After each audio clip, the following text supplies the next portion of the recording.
Good evening and welcome to an exclusive broadcast of last week's Tulsa mayoral debate, where candidates vying for the city's top office took the stage at the historic Cain's Ballroom. I'm Erin Christie, and over the next hour, we will take you inside a debate that may help shape Tulsa's future. As our community prepares to choose its next leader, we are here to ensure your questions, concerns, and challenges are addressed. We have somebody who's a state representative who decided, he says, I was there immediately when I found out. Well, he found out at the first of the month, and it was 3 weeks later when he had his appointment with the OJA. That's what I would expect for somebody who's a named defendant in a lawsuit that said they perpetuated the environment where that happened. Yeah, I did have some time in between, but I can tell you if it was 3 weeks, that is a lot shorter than 2 years. This debate, moderated by myself and NonDoc Editor-in-Chief Trace Savage, provided a platform for leading candidates County Commissioner Karen Keith, State Representative Monroe Nichols, and businessman Brent Van Norman to present their visions for Tulsa's future. With the election just days away on August 27th, this debate offers crucial insights into how each candidate plans to address the issues most important to Tulsans. My opponents on this stage tonight are both liberal Democrats. They're great people. They're wonderful to be around. They're well-intended, but their policies will lead us toward being the next Seattle, the next Portland, the next Minneapolis, or the next San Francisco. I think it is sometimes tough when you start a debate and you call somebody a liberal Democrat, and then you say, I'm not a far-right guy. We are here to make sure your voice is heard, and the conversation is just the beginning. Now let us dive into the debate that will help define Tulsa's future.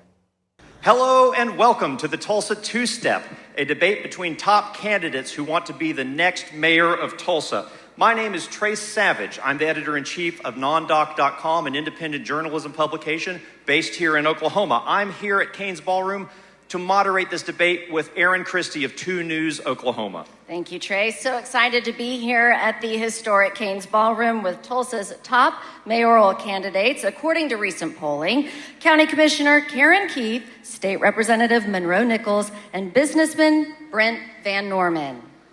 Although 7 candidates filed to run for mayor of Tulsa this year, we had to set a competitive threshold for participation in this 1-hour debate. Each candidate either needed to achieve public polling showing at least 10% support or verifiable campaign fundraising of $50,000.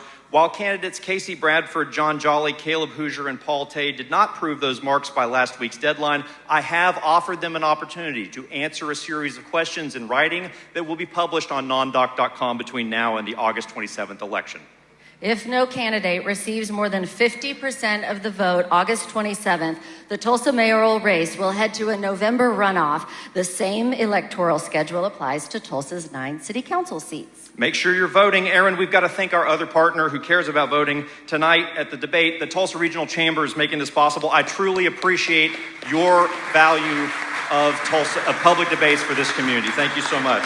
Here's tonight's format. Each candidate will have 2-minute opening statements. We'll have 3 rounds of questions, and then we'll conclude with 2-minute closing statements. We drew numbers earlier to determine the order. It'll be the same for opening and same for closing. Without further ado, Mr. Van Norman, you are going first. 2-minute opening statement to you. Our timekeepers are there in the middle. Great. Well, thank you for being here tonight. And I want to start off by asking you a question. And that is, do you envision Tulsa being 5 years from now? Here's my vision. I believe Tulsa will be a vibrant business community. We will be attracting a lot of new business to Tulsa. Existing businesses will be growing faster than they can imagine. That's going to create a number of new jobs, great paying jobs that will not only help families make it, but it will help them buy homes. It will help them thrive. Secondly, I think our public schools in 5 years will be ranked at the top of the state, if not the very top.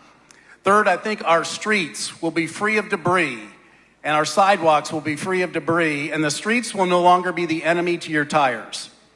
You'll feel safe outside your home. You'll feel safe leaving your home. You'll feel safe navigating around town because crime will have been reduced significantly. And lastly, when we talk about homelessness, we'll talk about it in the past tense. That's my vision.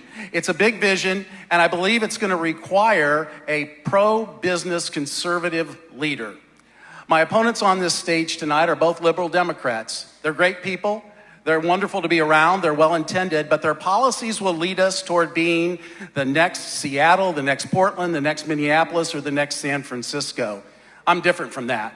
My background is, and in looking at the background, you have to remember that we have $1 billion budget and over 3,500 employees as the city of Tulsa. My background is I'm a CPA. I've been a CPA. I was a pastor. I've been an attorney, and I've worked with 3 different businesses, a title insurance company, an investment fund, and a software company.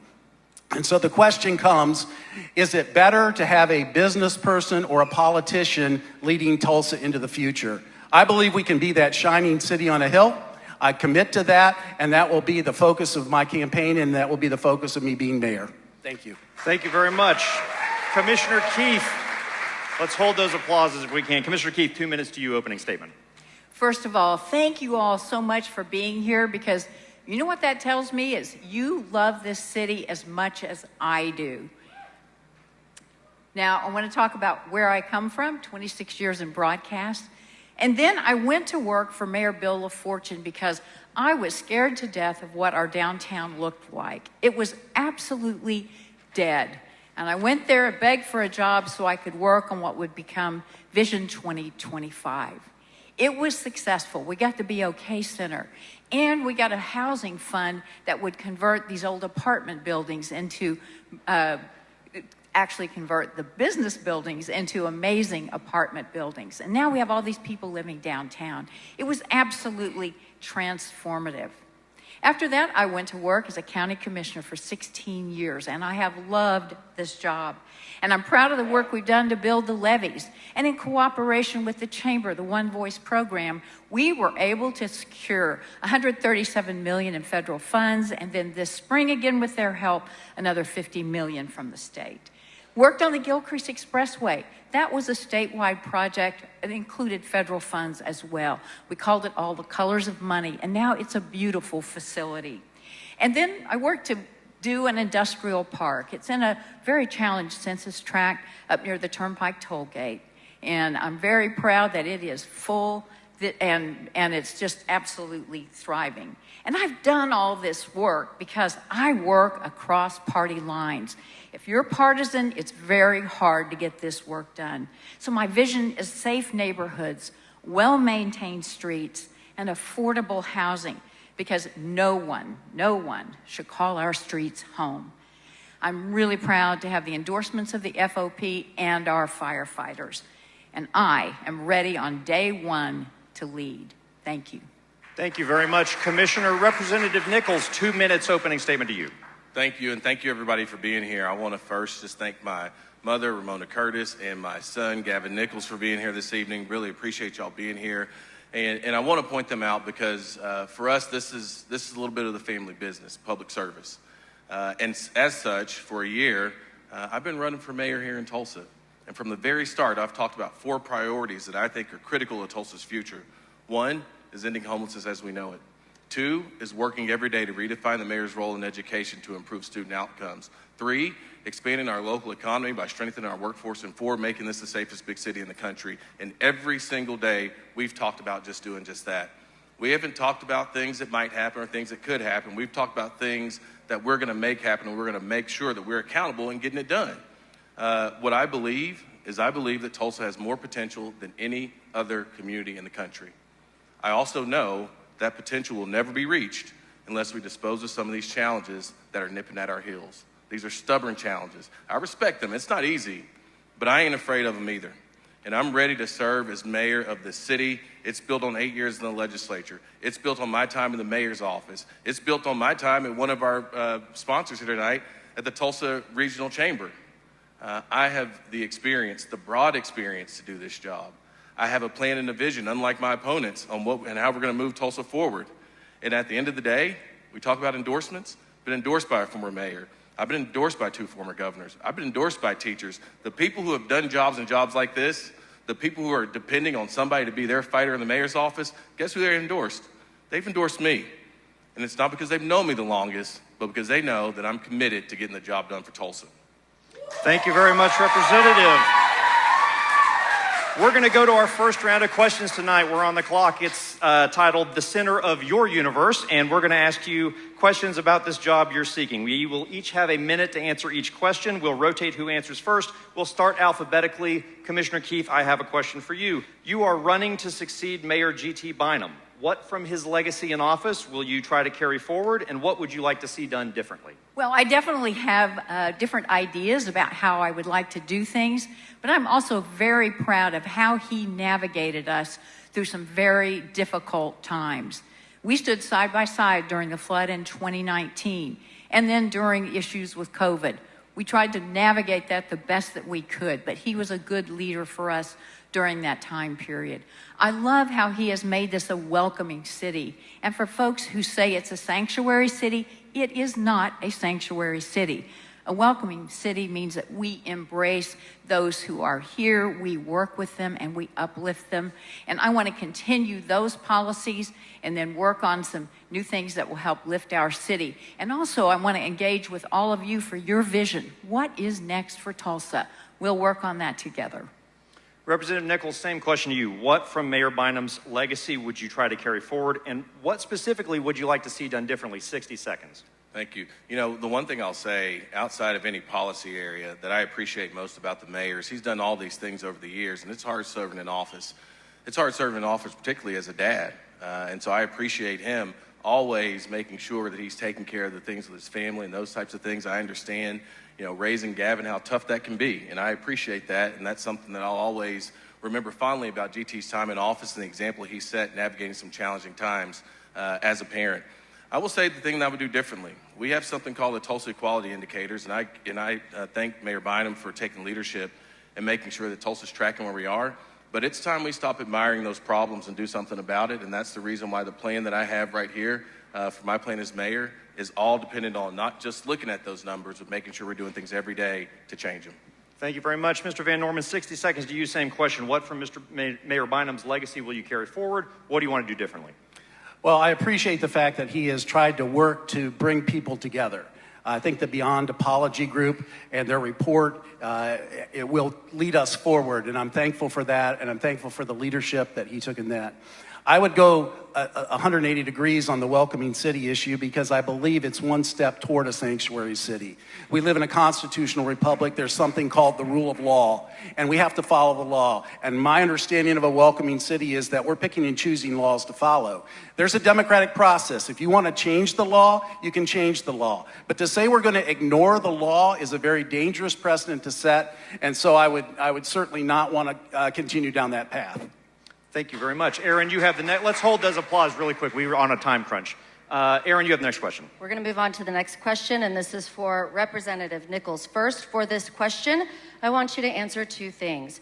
Considering your background and personality, what most qualifies you to be mayor of Tulsa? And secondly, what is the biggest challenge facing the city as a whole? Yeah, that's a great question. So I'll start with, I've now spent the last 8 years in the Oklahoma House of Representatives. Before that, I co-founded an organization called Impact Tulsa, all about making sure we guarantee a high-quality education for every child in Tulsa County. Before that, I ran the Chamber's Business Retention Expansion Program, spending every day thinking about what do we have to do to grow small businesses and make sure we're expanding the economy. Before that, I worked at Career Tech, investing in workforce areas. Before that, I was Chief of Staff to the President at OU Tulsa, and as we were trying to narrow the gap on community health. And before that, I worked in the mayor's office. And when I was in the mayor's office, we took what was a over-budget hole in the ground, the BOK Center, and we turned it into a world-class facility, thereby revitalizing downtown. I've had the experience at the state, at the city, at the chamber, in higher education, and I'm the only person who has that broad of experience in this race. I think homelessness is number one. I talked about it at the very top. I think it's number one on everybody's mind, and it's the issue that we've committed to ending by 2030. Mr. Van Norman, same question, 60 seconds. Yeah, so I think a 40-year business career in which I've had the opportunity to lead large organizations. I've had as many as 20 direct reports before, managed multiple hundreds of people from time to time. And so I think that experience in both accounting, as a pastor, and as an attorney, and having run organizations, I think will serve the city well. It has a $1 billion budget, it has 3,500 employees. It really needs a CEO, and that's the skill set that I bring to the table in doing that. Homelessness is certainly a huge issue. It's something I want to tackle, but I think the city needs to become business friendly. We have too many times where we don't treat you like the customer, and we need to treat you like the customer. We need to streamline processes. The permitting process takes way too long right now. We need to compress that so that you can't say that we are open for business if you can't open a business. And so I commit to making Tulsa the business friendliest place on earth. Commissioner Keith, 60 All right. seconds. So I have longevity in my jobs because I duly true work at them and I duly true move the needle. And I also have relationships. I have relationships with the Tulsa Chamber of Commerce, with the city councilors, and with a mayor that has to engage with city councilors. That's the only way we can all work and move this city forward. I also have relationships with the head of ODOT, the head of the Turnpike Authority, and I know who to call when I need help. I also work well with our federal delegation, as you all know, and our state legislators. That's how you get things done. It's not putting something on a piece of paper. I know how to collaborate. I know how to work with people, bring the best minds together to solve problems. I'm not going to say I've written down, I've got a plan that's going to work for everybody, and I'm the only one weighing in on that. That's not the case. I know how to bring the best folks to mind because we do need to solve problems like permitting, and we need to solve problems like our homeless. Thank you very much, Mr. Van Norman. Next question for you, 60 seconds. In your opinion, what are the 3 most important duties of being the mayor of Tulsa? Well, first of all, the mayor is the CEO of the city. It's an executive role. I think the first thing is you have to surround yourself with very good people, very talented people. The mayor cannot do it by himself or herself. You have to have other great people around you. The second thing I think you need to do is you need to assess every area of the city. You need to assess the departments that are out there. You need to see, are they really productive? Are they bringing benefit to the residents in our community? Or have they been around for a long time and they're not truly serving a useful purpose? And then once you do that assessment, you establish priorities and you follow those priorities. And in this case, I think, again, the priorities are going to be, 1, being business friendly, 2nd, addressing public safety, and 3rd, helping and coming alongside our school system. Thank you very much. Commissioner Keith, same question to you. What are the 3 most important duties of being mayor? I think it's working with our employees to make sure that they interface with you as the citizens to get the jobs done that they need to do. And that would be in particular about permitting and inspections department, because we do have issues with development. And I'm so thankful that Mr. Van Norman has adopted my plank.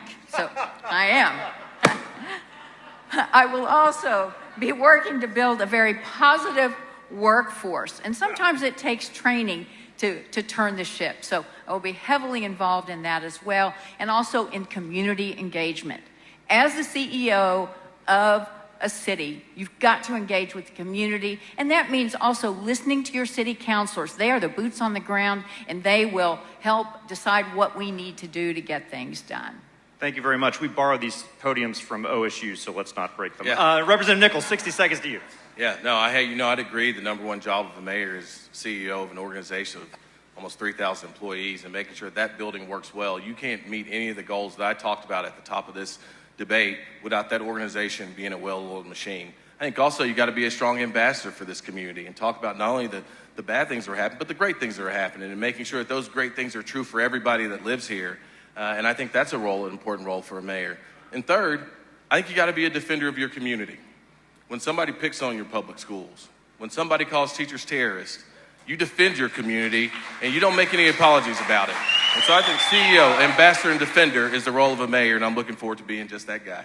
Thank you, Representative. Just to the audience, if you hoot and holler while they're talking, the people watching online can't hear. Okay, we are going to end round 1 with our first toss-up question of the night.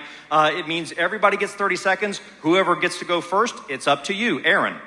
We've heard Tulsa business leaders say the mayor must be a great partner for economic development, someone who can prioritize being available when business prospects come to town, someone who can effectively advocate and navigate the bureaucracy of City Hall. So here is your toss-up. How do you convince Tulsa's economic development community you are the partner they seek? Anyone can answer first, 30 seconds. Because they know me. They know that I will be at the ready when they need me to go on some of these economic development trips. It's what I like to do. I love to sell this city because it is such an amazing place for us to be. And I can't wait to bring people here and show them all the great things that we have, from the gathering place to all of our districts downtown. But I will be at the ready, and they know me. They know they can count on me. 30 seconds. Yeah, so for me, I've done road shows before. When I worked for the investment fund that I'm still on the board of, I literally went around and I made presentations on the fund and raised over $100 million for the fund by giving road shows and presentations. I know that the chamber would love to have someone with a business background and business acumen to go out, because I know how to attract business. I've invested in business. And so that characteristic, that quality, will instill confidence that the city needs. Representative, 30 seconds to you, please. 30 seconds, Representative. Well, you know, I used to be one of them, actually. And so I'll be excited about being in the chamber and getting back into the economic development world as a mayor. But what I think the business community would appreciate most about me is those 4 priorities. I'm going to end homelessness as we know it.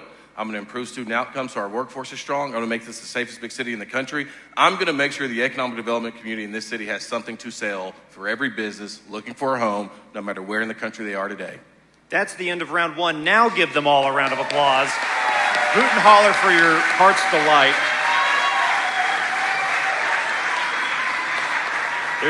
They're still pouring strong drinks, apparently, at Cane's. They were on to round 2. Aaron's got the first question here. This is titled Safe at Home. We're going to dive into some policy topics. Aaron, another toss-up. We begin with a toss-up. We need some Wheel of Fortune music, I think, Trace. Where were you with that? Uh, There's been a lot of talk about how to address homelessness in Tulsa.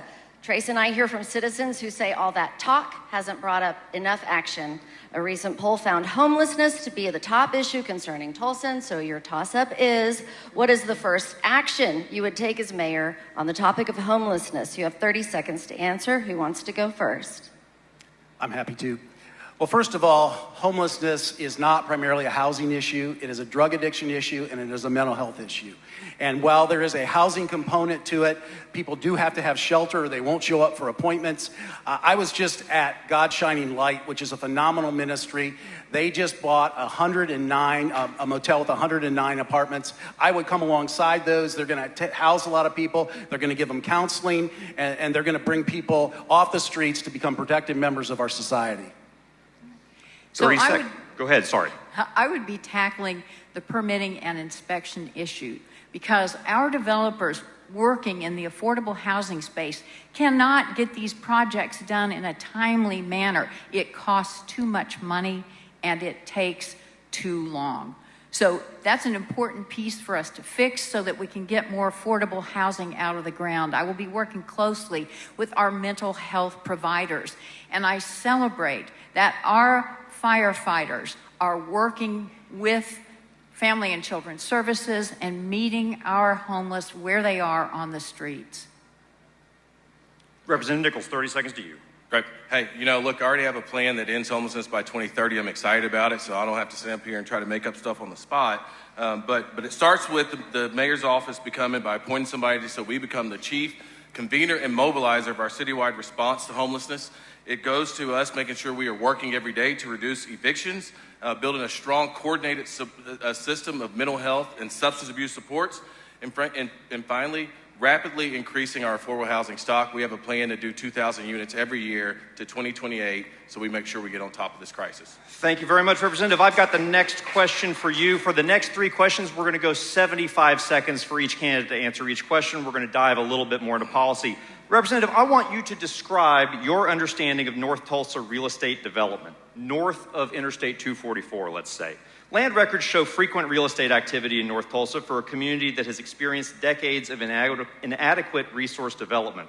But as big projects have filled in the downtown area here, just south of I-244, that prosperity has mostly trickled north only in terms of land speculation. As a result, many people feel like North Tulsa is getting shortchanged while housing, offices, restaurants, and retail boom just a mile or two away.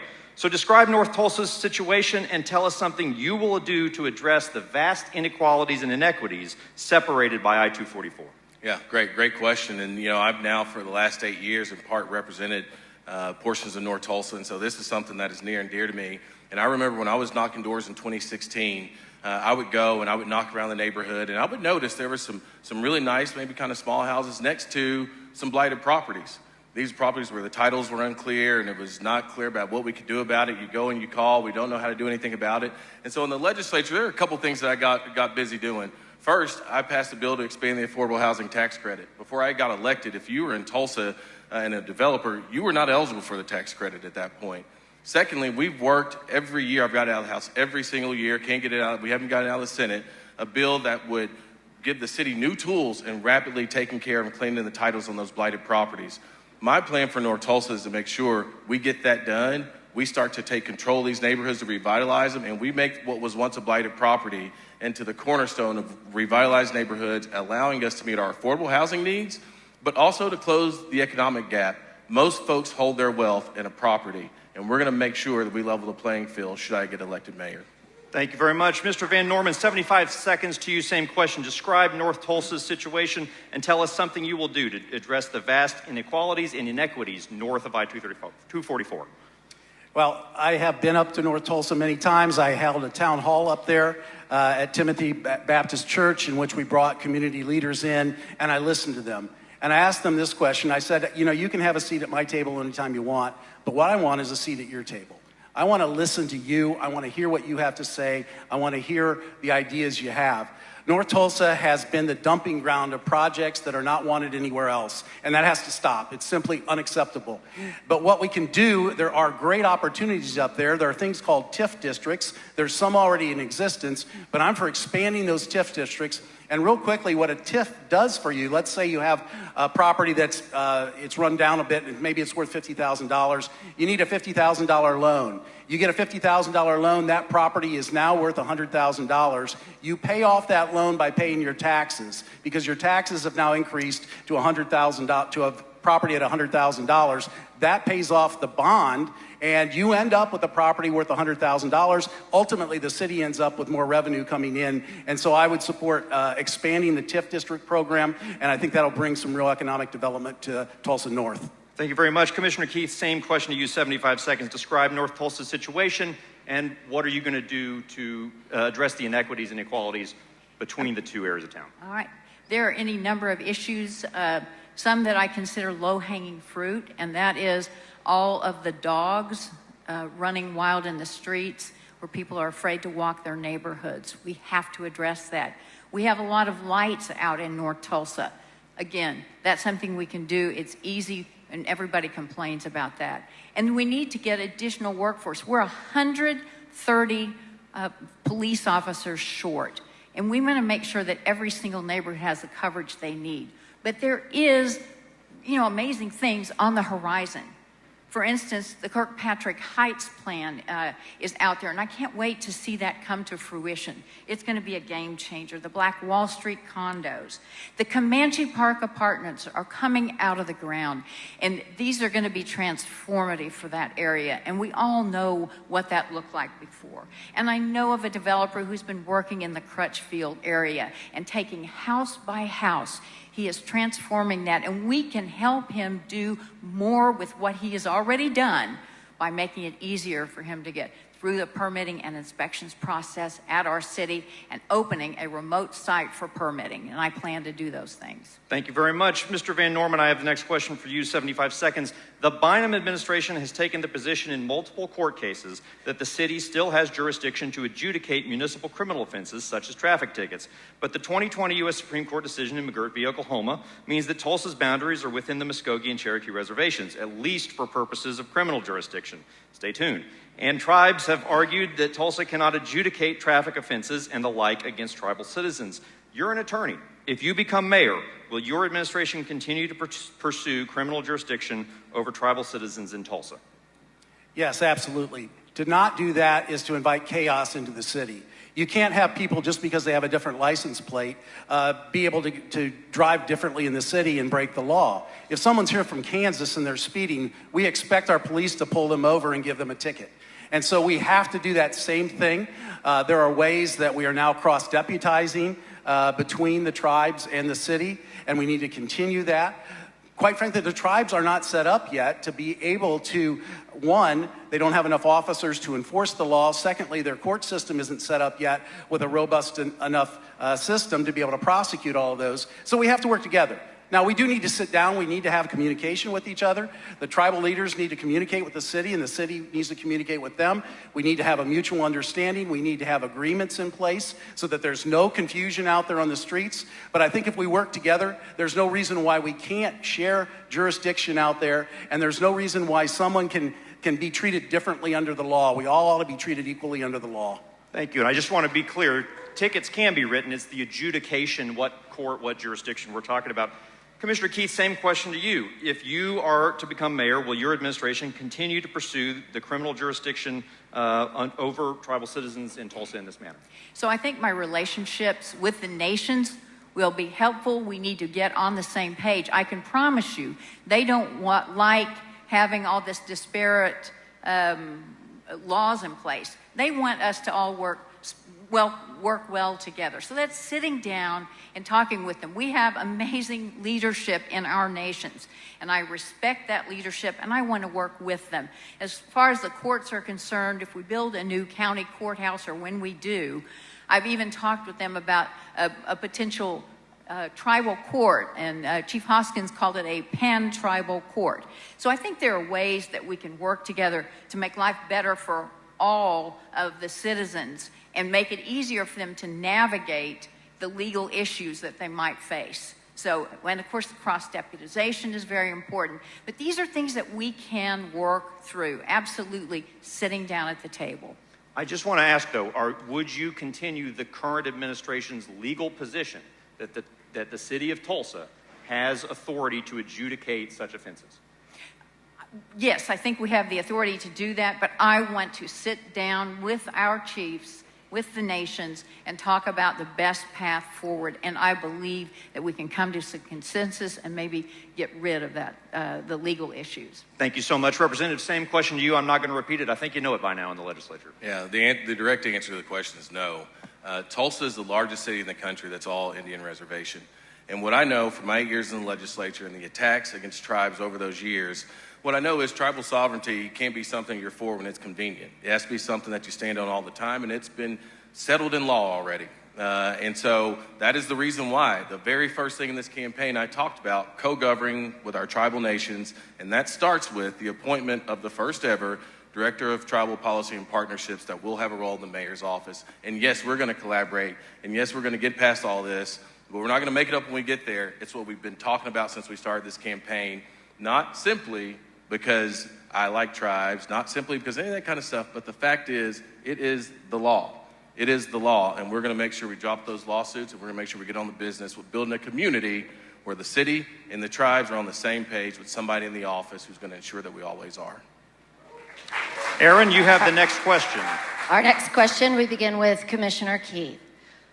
One of the Tulsa Police Department's latest innovations is the Incident Response Team, which staffs each Tulsa PD division with a mental health professional who can assist officers on calls during the day and into the early evening. But the program is not staffed 24/7, which means some officers on some shifts do not have IRT support for mental health calls.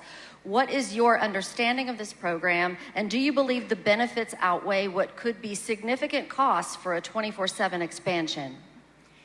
One of my top priorities will be to make sure that we have the ART teams in place 24/7. It's super important because our firefighters will interface with Family and Children's Services, therapy, and so you're dealing with the homeless in a way that is, it's nurturing and will actually help get them to a better place. So that's super important to me that we expand that to 24/7. It will be worth every penny. Can you imagine that we're sending fire trucks on these calls? The problem with that is it's wear and tear on our roads, it's wear and tear on these super expensive engines.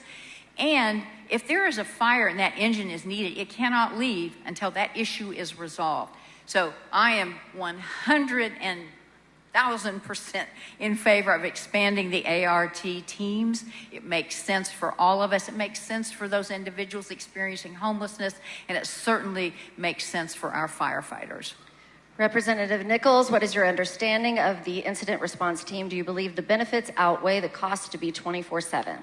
Yeah, I think the cost of not doing it is one thing we can't tolerate. So I absolutely will make sure that it is available 24 hours. The reality is that so many of the issues that we find in our community, where we're talking about homelessness or public safety or domestic violence, there's an undertow of mental health issues, and we got to make sure we're taking care of people. And so I will absolutely make sure that we have the resources available so that team continues to operate and continues to operate well. I'll also say my dad was a police officer. Not every call requires law enforcement, or should, and I think police officers would agree with that. And I think the most important thing that we can do in this community is to make sure that when people call for help, they get the help that they need, not simply the help that we feel like sending them. And I think that's critical for us to do. Mr. Van Norman, what is your understanding of the incident response team, and do you believe the benefits outweigh the cost to go 24/7? I believe there are benefits for sure. I would suggest, first of all, that on the 911 calls that we add a fourth category to it. Right now, it's police, fire, or a medical issue. I would suggest we add a mental health issue to that as well, that you can go directly that way, and it will just increase efficiency. There's another number you can dial right now. I believe it's 211, but most people don't know that, so they dial 911 anyway. What I would suggest is a walk before you run approach, and I would encourage to have mental health professionals on call. It doesn't do good in the middle of the night if people are sleeping to have mental health professionals. They are getting paid full-time for something that doesn't necessarily need to be full-time. So what I would do is start off with an on-call process, allow people to call in, assess that, and determine, is this needed on a full-time basis? Otherwise, I feel like we're wasting taxpayers' money by having people available that aren't responding to any of the crises. Thank you very much. I think that's the end of round two. Give them a round of applause.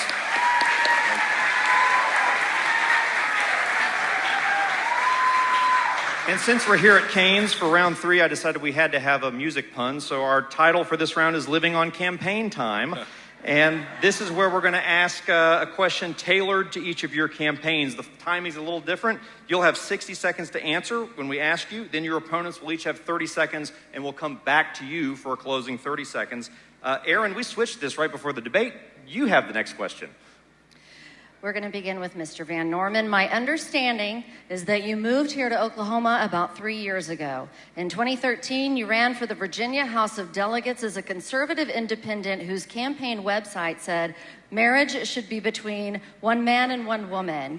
In the context of welfare reform and social services, you wrote that, quote, making families struggle together is healthy, both for the family and society. And in a speech this year at Sheridan Church, you referred to a need to get back to the idea that public officials must be Christian.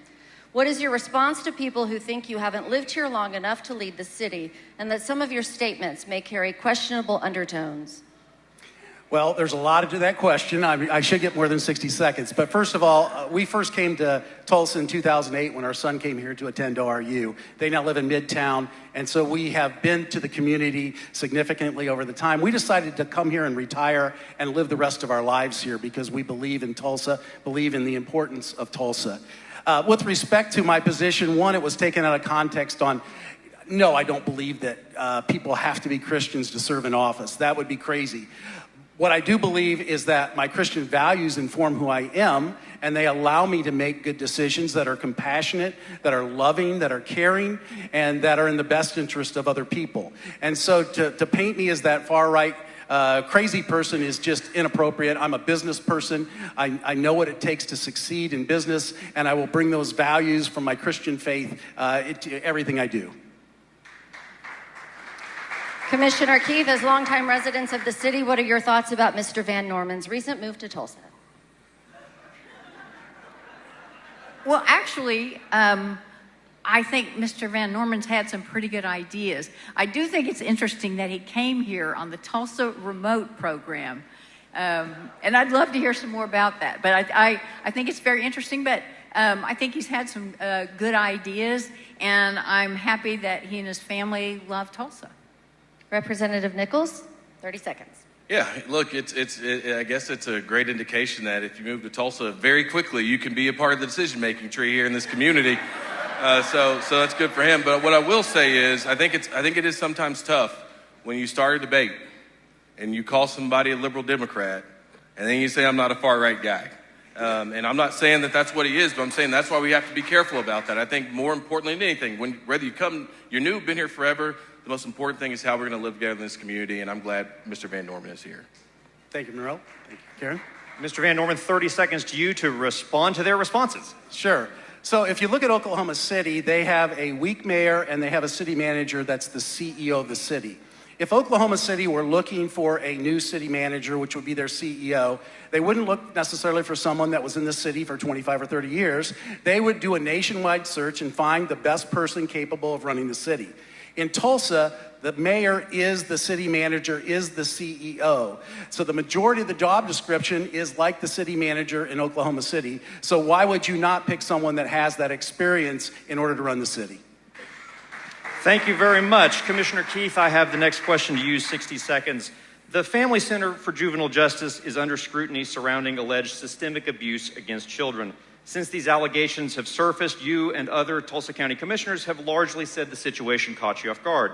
But at last week's forum hosted by the Tulsa World, you brought up your efforts to build the new Family Center for Juvenile Justice as one of your big accomplishments. On the one hand, it seems like you want some credit for building the facility. On the other hand, you've suggested that a district judge, a state agency, and even the legislature may have had more responsibility to know about the problems than you. So what do you say to voters who might think that you're trying to have it both ways? Fair question. 60 seconds. All right. First of all, I am proud it is a world-class facility.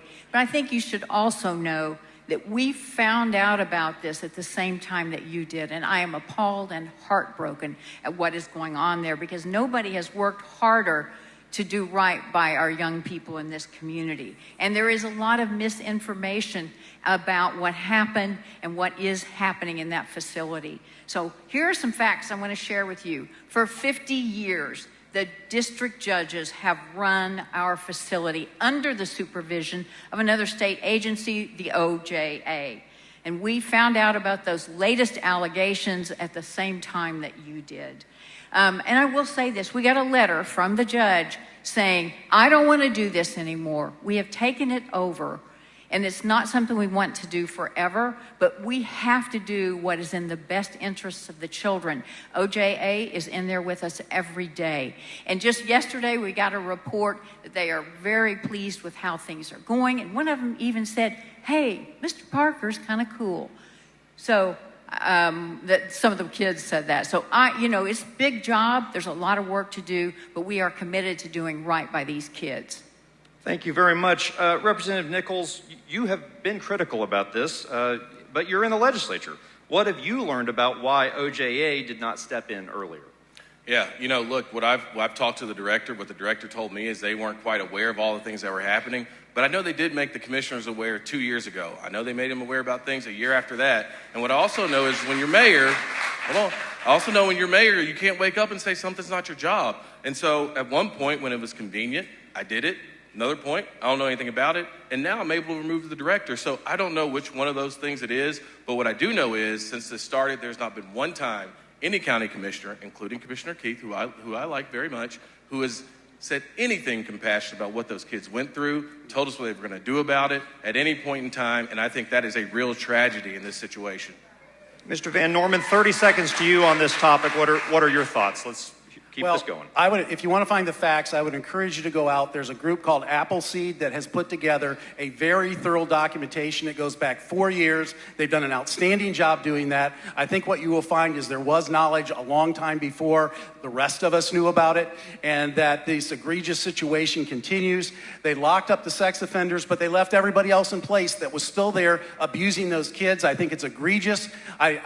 Even as mayor, I think you take responsibility for something that's in your territory. No more excuses. Commissioner, thank you very much. Commissioner, 30 seconds back to you. What is your response to some of the things that were said? Let's go back to the facts.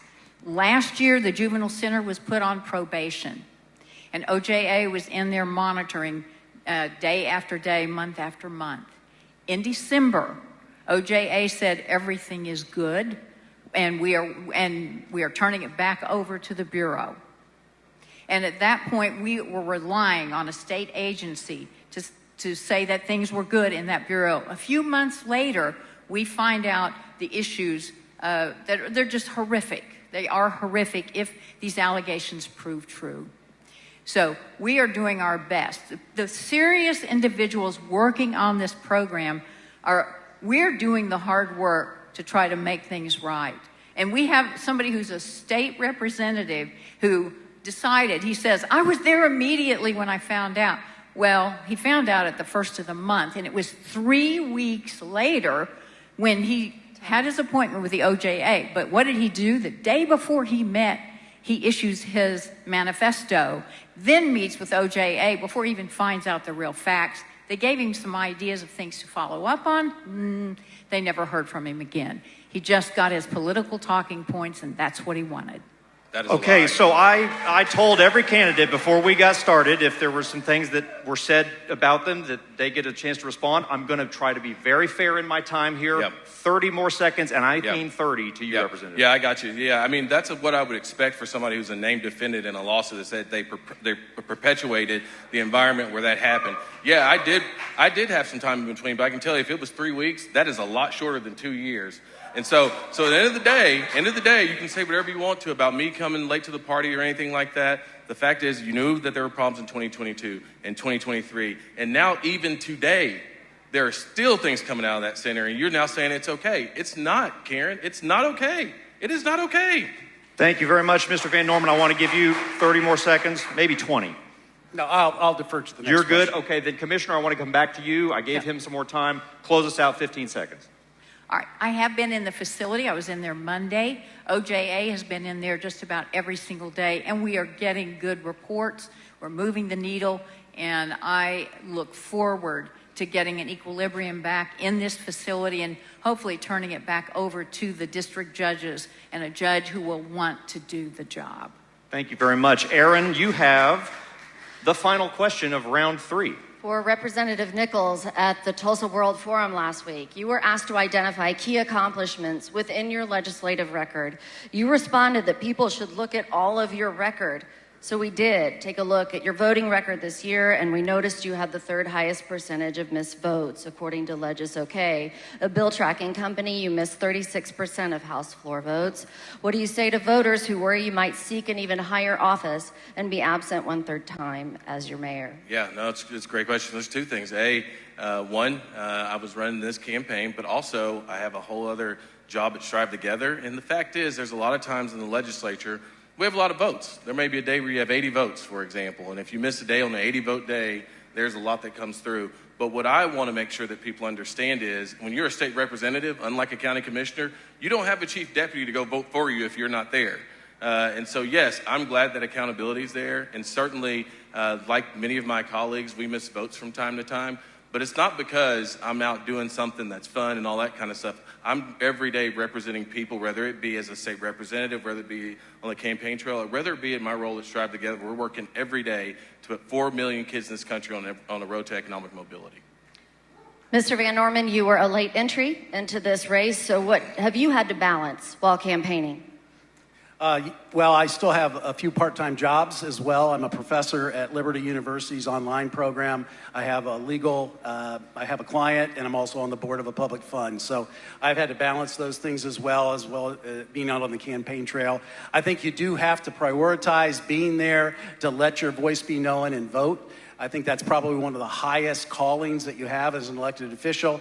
And if you're missing time there, you better have a really good reason for not being there. Commissioner Keith, your thoughts?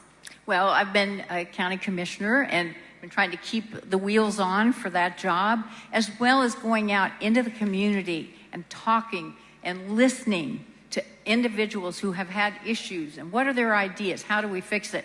And I have a group of developers who are working with me, and I've told them this committee will be coming together shortly.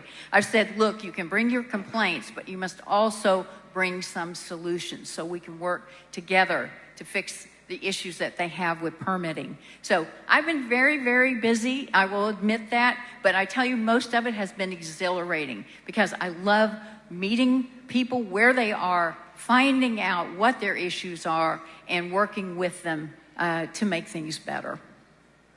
And Representative Nichols, 30 more seconds to close? Sure. You know, I guess I'll end with this. And when I was at the legislature this year, let's talk about the time that I was there, which One thing I did was co-author the bill to bring the levy funding here to Tulsa to $50 million. Another thing I did was co-author the bill to improve retirement for police officers. Another thing I did was work as a co-author to pass the Survivors Act. So I spent my time in Oklahoma City really, really well. And I look forward to spending my time really, really well in the mayor's office as well. Commissioner Keith, you're asking for 15 seconds. I don't know if I'm going to regret it, but I'll give it to you. Yeah. Very quickly, I do appreciate that Representative Nichols came out and walked the levee and tried to understand what was going on there. But when the vote came out of committee, he did what's called walk the vote. And it concerned me for a minute, but I'm just saying. I got to give you 15 seconds in response, Representative. With my 15 seconds, I'm going to say that Commissioner Keith does not know how the legislature works. I did not walk a vote on a bill that I was a co-author on. Doesn't happen that way. Thanks, Aaron. Well, thank you very much. That concludes our final round of questions. Let's give the candidates a round of applause. Yeah, a round of applause. There we go.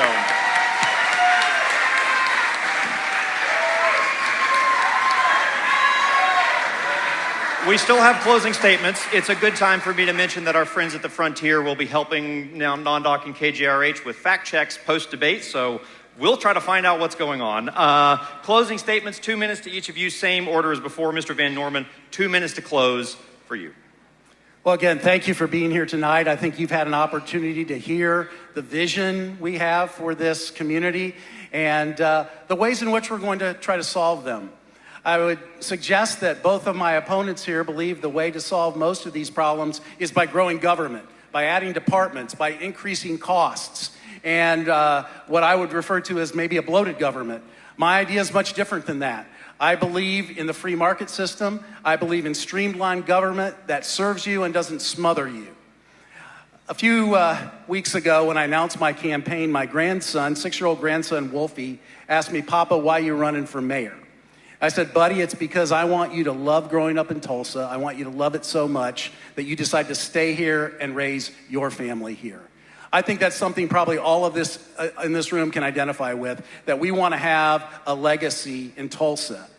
But remember that the mayor of Tulsa is the CEO of the city. And so I'm going to end today in much the same way I began, by asking you a question. Let's say that you are responsible or own a business that has $1 billion of revenue a year, that has over 3,500 employees, and your task is to find the next CEO of the city, or of the business. Who would you trust to lead it? Would you trust a seasoned professional that's had over 40 years of business experience that's meaningful and that's real world? Or would you trust a Democratic politician? Those are the choices in this upcoming election. The way you answer that question through your vote on August 27th will define Tulsa's future. Choose wisely, my friends. Thank you very much, Mr. Van Norman. Commissioner Keith, you have 2 minutes to close.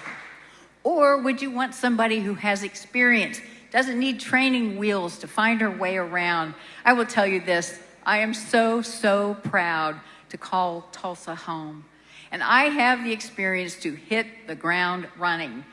I have relationships with a lot of people, and relationships matter when you want to move the needle. The city councilors, tribal leaders, the county commissioners, and our Chamber of Commerce. I want to build upon this administration's successes, but I have my own ideas, and I look forward to moving our city forward. There are some projects that we need. We need a new convention hotel. We lose business every single solitary day because we are turning away business that would love to come here because of all the amazing things that we have. You can find out a whole lot more about me if you want to go to KarenKeith.org. And, of course, you can call or text me because half of the people in this city and county have my cell phone number, and I am there for you. And I look forward to working with all of you because as Tulsans, we know how to work together and get things done. And I want to know what you think is the next greatest thing for our city, and I want to work with you to make that happen. Thank you so much. Thank you very much, Commissioner. And the final 2-minute closing statement, Representative Nichols. Yeah, thank you, and thank you everybody who helped put this on tonight, and thank you all for being here, and certainly the folks that are watching at home. Look, when I started this campaign, as I said before, we started talking about issues, and we've talked about issues the entire time. I do have the experience to run this city as mayor. I have the education to run the city as mayor, too. I have a master's in public administration, the only person on the stage that has one. But I have the experience. I have the experience, and I've proved it over and over and over again. And if we just think about the contrast in this race, so far, we've been all running for a while. I've almost been running for as long as Brent's been in town. But we've been running for a while. And what do we know so far about the candidates in this race? We have one that's a named defendant in a federal lawsuit. We have one who may think that you have to be Christian to be an elected official. And then you got one that's only talked about issues the entire time. Now, I think that, I'm going to say right now, I think that both Brent and Karen are good people who love this community, and you couldn't convince me otherwise. But we're talking about who's going to serve as mayor. And we have a person who is great, but not been here long enough to fully understand the issues. We have somebody else who's been in office double the amount of time that I've been in office, who's come to maybe just admire those challenges that we have. We have to elect a mayor who's ready to meet them as soon as they get into office. Then I'm ready to meet them. It's been said today that putting things on paper don't matter. Putting things on paper is about accountability. Putting things on paper is making a commitment. Coming up at a debate and trying to think of things that you can say for folks so they'll clap for you is not how you run a city. You run a city with a plan and a vision, and if you elect me, we're going to go and win the next decade and put Tulsa on the move. Thank you all so much for being here tonight. Thank you very much. Give each of the candidates a round of applause. Remember to vote on August 27th. Thank you so much to the Tulsa Regional Chamber. Thank you all for believing in public debates. Thank you to our fabulous staff at Canes. As we conclude our coverage of the Tulsa mayoral debate, it is clear that tonight's discussion brought crucial issues to the forefront. Before we wrap up, let's examine some of the significant claims made on stage with the help of nonprofit publication The Frontier. One of the most debated topics was the situation at the Tulsa County Center for Juvenile Justice. Commissioner Karen Keith stated that she only learned about the latest abuse allegations when they surfaced publicly. But this claim is mixed. But I think you should also know that we found out about this at the same time that you did, and I am appalled and heartbroken at what is going on there.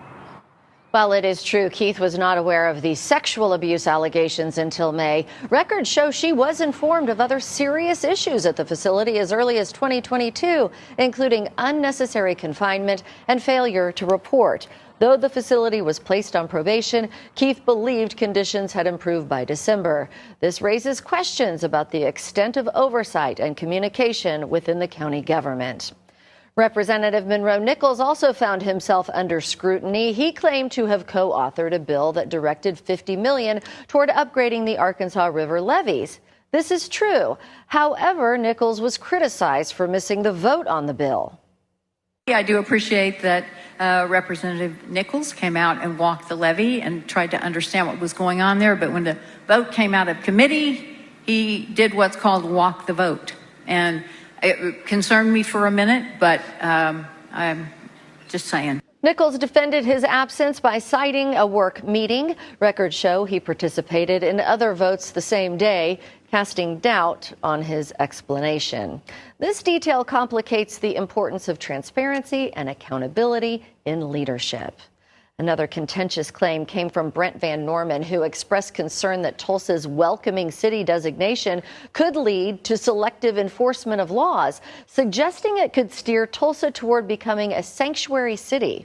I would go 180 degrees on the welcoming city issue because I believe it's one step toward a sanctuary city. We live in a constitutional republic. There's something called the rule of law, and we have to follow the law. And my understanding of a welcoming city is that we're picking and choosing laws to follow. This claim is false. The Welcoming America program does not promote illegal actions or prevent cities from enforcing laws. Instead, it encourages inclusivity without compromising legal standards. Tulsa's involvement in the program does not alter its commitment to upholding state and federal laws. These fact checks are essential as they cut through the rhetoric to provide clarity. It is a reminder that as we head toward Election Day, voters must weigh not just the promises made, but the records behind them.